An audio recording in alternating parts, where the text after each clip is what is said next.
ఈరోజున తెలంగాణ ఇవన్నీ డైవర్సివ్ టాక్టిక్స్. ఆంధ్రప్రదేశ్ నుంచి 4.5 నుంచి 6 లక్షల మంది గ్రాడ్యుయేట్స్ వస్తూ ఉన్నారు. తెలంగాణ నుంచి 5 నుంచి 7 లక్షల మంది గ్రాడ్యుయేట్స్ వస్తూ ఉన్నారు. రెండు రాష్ట్రాలను కలుపుకొని 10 నుంచి 13 లక్షల గ్రాడ్యుయేట్ అవుతూ ఉంటారు, ఉత్తీర్ణులు అవుతూ ఉన్నారు. ఎస్టిమేటెడ్ అన్ఎంప్లాయ్మెంట్ రేటు ఆంధ్రప్రదేశ్లో 4.2%, తెలంగాణలో 5.0%. వీటి మీద మాట్లాడతామా? ఉపాధి అవకాశాల కోసం మాట్లాడతామా? పవన్ కళ్యాణ్ తిడతారా మీరు? ప్రతిదానికి కూర్చోబెట్టి ఇంకెంతకాలం ప్రాంతీయ భేదాలు ఇస్తారు మీరు? ఎంతకాలం?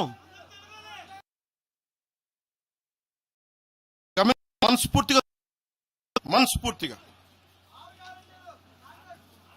6 గ్యారంటీలు 6 సీట్లు మీరు మాట్లాడండి. తెలంగాణ యువత మీరు మాట్లాడండి, మీరు నిలబడండి, మీరు మాట్లాడండి.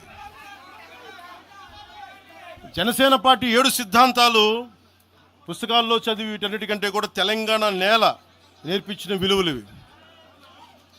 వీటి కోసం మేము నిలబడే ఉన్నాం. ఇవేదో పుస్తకాల్లో రూపొందించిన సిద్ధాంతాలు కావి. తెలంగాణలో మేము చూసిన సామాజిక వాస్తవాల నుంచి పుట్టిన సిద్ధాంతాలు ఇవి. ఉస్మానియాలో 2009లో ఆ రోజు గద్రన్న పక్కనే ఉన్నాడు. ఆ రోజు ఇట్లాగే ఇబ్బంది కలిగిస్తూ ఉంటే ఒకటే అన్నాడు గద్రన్న, అరే తమ్మి నువ్వు మాట్లాడరు, ఎవరు వస్తారు నేను చూసుకుంటానని చెప్పి. ఒకటే చెప్తా ఉన్నాను, ప్రాంతీయ తెలంగాణ ఆవిర్భావాన్ని, తెలంగాణ రాష్ట్ర ప్రయోజనాల్ని, తెలంగాణ రాష్ట్రాన్ని ఏ రోజు కూడా జనసేన అగౌరవపరచలేదు. గుండెల్లో పెట్టుకుంటుంది జనసేన. అలాగే ప్రాంతీయతను మేము గౌరవిస్తాం. అదే ప్రాంతీయత పేరుతోటి జాతీయవాదాన్ని బలహీనపరిస్తే జనసేన ఎప్పటికీ అంగీకరించదు. మేము దానికోసం కొట్లాడతాం, నిలబడతాం. ఇది మీరు ఇలా మాట్లాడితే రేపు పొద్దున ఎక్కడ దాకా పోతాయి అంటే,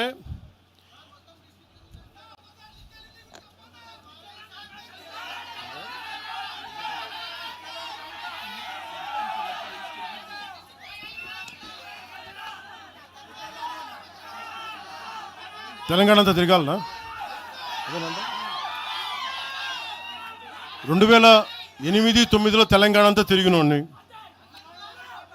మీరు నన్ను రమ్మని చెప్పండి, ఎందుకు నన్ను నేనే చెప్తాను. కాకపోతే నేను వస్తే నాకు భయాలు లేవు, గొడవలు పెట్టడానికైతే నేను రాను, సమస్యలు పోరాటానికి అయితే నేను వస్తాను. మీరు చెప్పండి ఎక్కడికి రమ్మంటారో అక్కడికి వస్తాను నేను. మీరు ఈ రోజున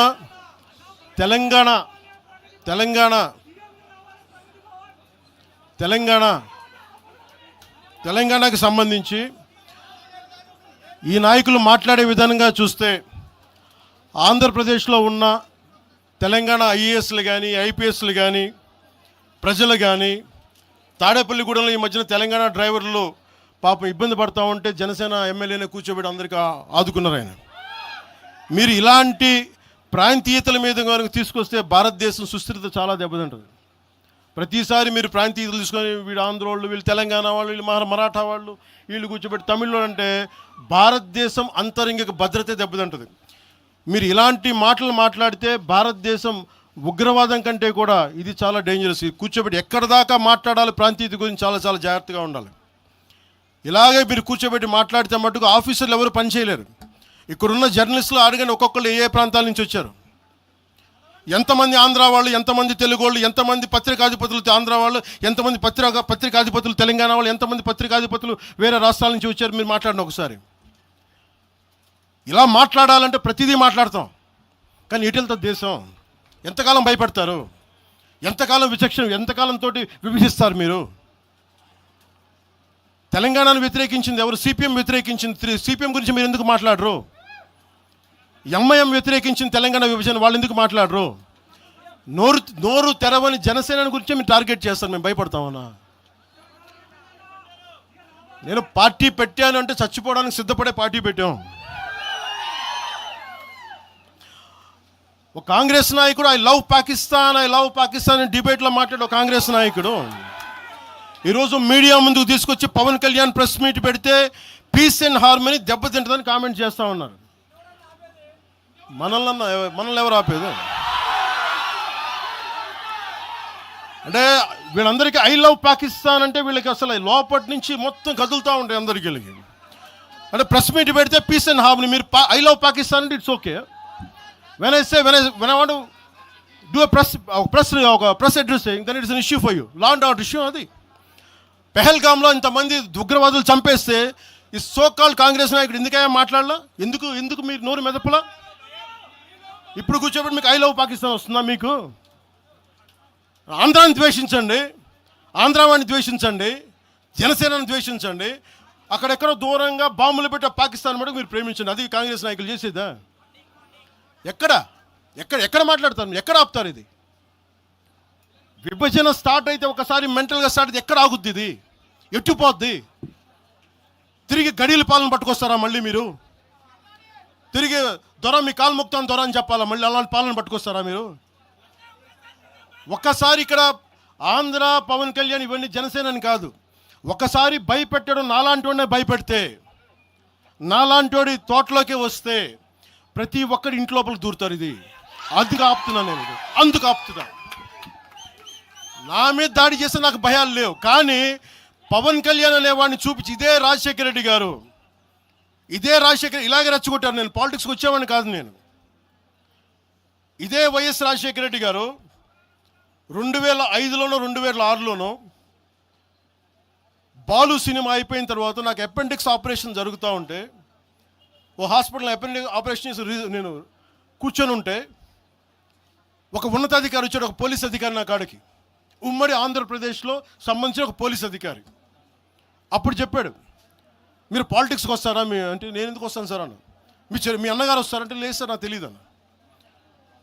లేదు మీ మీద బద్నాం చేయడానికి ప్రయత్నం చేస్తున్నారు, మిమ్మల్ని మీ మీద ఏమో అటాక్లు చేస్తారు. ఏం అటాక్ చేస్తారు? మీ మీద కేసులు పెడతారు, దేనికన్నా? ఒకవేళ మీరు రాజకీయాల్లోకి వస్తారేమో. అప్పుడు దాకా నేను నిర్ణయించుకోలేదు, నేను నమ్మలేదు. నేను అందరిలాగే సగటు మన మల్లికార్జున్ లాగా, చుంచుపెంటలో మల్లికార్జునలాగా నేను అమాయకుని నమ్మా అలాంటి ఎందుకు చేస్తారని. కానీ 2 సంవత్సరాల తర్వాత చాలా పకడ్బందీగా ఆ అధికారి ఏం చెప్పాడు అదే చేశారు. ఈరోజు బెదిరించే వాళ్ళకి చెప్తా ఉన్నా, రాజశేఖర రెడ్డి గారి బతుకున్నప్పుడు తెరవని గొంతంతా, లెగవని గొంతంతా ఇప్పుడు లెగుస్తూ ఉంది. చెప్తున్నా, ఆ రోజు నేను గొంతు లేపాను, గుర్తుపెట్టుకోండి. చంపేస్తాం, రోడ్ల మీదకి వస్తే బెదిరిస్తాం అని చెప్పే నాయకుడు ఉన్నప్పుడు ఎదుర్కొన్నాం మేము. తుపాకీ ఇచ్చి వదిలేనంటే ప్రాణాలను వదిలేసి వచ్చాను రాజకీయాలు, గుర్తుపెట్టుకోండి. భయపడి కాదు. ఈ రోజున అదే చాలామంది కాంగ్రెస్ తెలంగాణ నాయకులు ఉన్నారు, రాజశేఖర రెడ్డి గారు ఉంటే తెలంగాణ వచ్చేది కాదని. అలాంటి తెలంగాణ కోసం, ప్రేమ కోసం మేము ఆ రోజు పోరాటం చేశాం. భీమరావు బాడ ఎవరిది? అక్కడ ఆంధ్ర వాళ్ళు ఉంటారు భీమరావు బాడలో. కాంగ్రెస్ పార్టీ భవన్, గాంధీ భవన్ పక్కన కూర్చొని ఎనెక్స్ చేస్తా, ఆక్యుపై చేస్తూ ఉంటే ఇంకెక్కడ స్థలం లేదా అని ఎందుకు మాట్లాడతాము అట్లా మాట? మీరు బెదిరిస్తూ ఉంటే బెదిరిపోతామా మేము? ఇది ఒక్క కాంగ్రెస్ నాయకుల గురించి కాదు. రేవంత్ రెడ్డి గారు ఇప్పుడు వచ్చారు కాంగ్రెస్లోకి. ఇదే రేవంత్ రెడ్డి గారిని అఖిలపక్ష సమావేశానికి ఆయన పిలవలా. రేవంత్ రెడ్డి గారిని ఆయన టీడీపీ నాయకుడు అని చెప్పి ఆ రోజున, అది మాకు తెలుసు. మరి ఆ రోజు కూర్చోబెట్టి ఆయన కూడా ఉన్నారు ఆ రోజున. ఎవరు ఎటు అవుతారు ఏమి తెలుసు మనకి? అసలు ఆ రోజు ఆయన జైల్లో పెట్టారు, ఇబ్బందులు పడ్డారు. అలాంటి ఆయన ముఖ్యమంత్రి అయ్యాడు. ఆయనకు మనస్ఫూర్తిగా శుభాకాంక్షలు తెలియజేశాం. ఈ ఎంటైర్ ఫియాస్కోలో ఆయన ప్రమేయం ఉందని నేను చెప్పట్లా, కేసీఆర్ గారి ప్రమేయం ఉందని చెప్పట్లా. కొద్దిమంది వాడుకుంటూ ఉన్నారు, వీళ్ళెవరి ప్రమేయం ఉందని నేను చెప్పట్లా. కానీ మీరు ఈ పార్టీల వెనక దాక్కొని, కొన్ని ముసుగుల వెనక దాక్కొని, సోషల్ మీడియా హ్యాండిల్స్ వెనక దాక్కొని చేస్తే పవన్ కళ్యాణ్ కానీ, జనసేన నాయకులు కానీ, జనసేన సాధకులు కానీ ఎవరు భయపడరు. మేము తిరుగుతాం, నిలబడతాం. అలాగే కేంద్ర ప్రభుత్వం కూడా దీని మీద దృష్టి పెట్టాలి. ఇలాంటి వాదనలు దేశమంతా మొదలైతే, తమిళనాడుకు వచ్చి హిందీ గోబ్యాక్ అని, హైదరాబాద్లో మార్వాడి గోబ్యాక్ అని, నార్త్ ఇండియా గోబ్యాక్ అని, తెలంగాణ యాస భాషలో హిందుస్థానీ ఉంటుంది, హిందుస్థానీ. అలాంటి తెలంగాణలో కూడా హిందీ ఉండకూడదని మాట్లాడుతూ ఉంటే భావాలు ఎటుపోతూ ఉన్నాయి. దేశాన్ని విచ్ఛిన్నం చేసే భావాలు కాదా? భారతదేశం అంతా ఒకటి కాదా? ఇలాగే అమిత్ షా గారిని కూడా ఇలాగే అన్నారు, బెంగాల్కి వస్తే తన్నేస్తాం తరిమేస్తాం అని చెప్పారు టీఎంసీ నాయకులు మాట్లాడేది వేరు, ప్రజలు మాట్లాడేది వేరు. టీఎంసీ నాయకులు మాట్లాడితే తన్ని ప్రజలు వాళ్ళని తగిలేశారు. రోజు ఇలా మాట్లాడితే రేపు పొద్దున ఇలాంటి వదిలేస్తే ఏమవుతాయంటే వందే మాత్రం పాడనని చెప్తారు, జనగణమన పాడనని చెప్తారు. ఎందుకంటే ఇది బెంగాలీలో ఉంది, మేము పాడమంటారు ఇలాగ వదిలేస్తే. ఒకసారి ఈ ప్రాంతీయత అనే భావం కనుక ఎక్కువైపోయి జాతీయ సమగ్రతకి విభేదం కలిగితే వన్ డే దిల్ సే we don't like to sing వందే మాత్రం. One day they might say, we don't like to sing Janaganamana because of this kind of mindset. This has to be addressed. This has to be corrected. ఇట్లాగే మాట్లాడరు, మీకేం పని అని.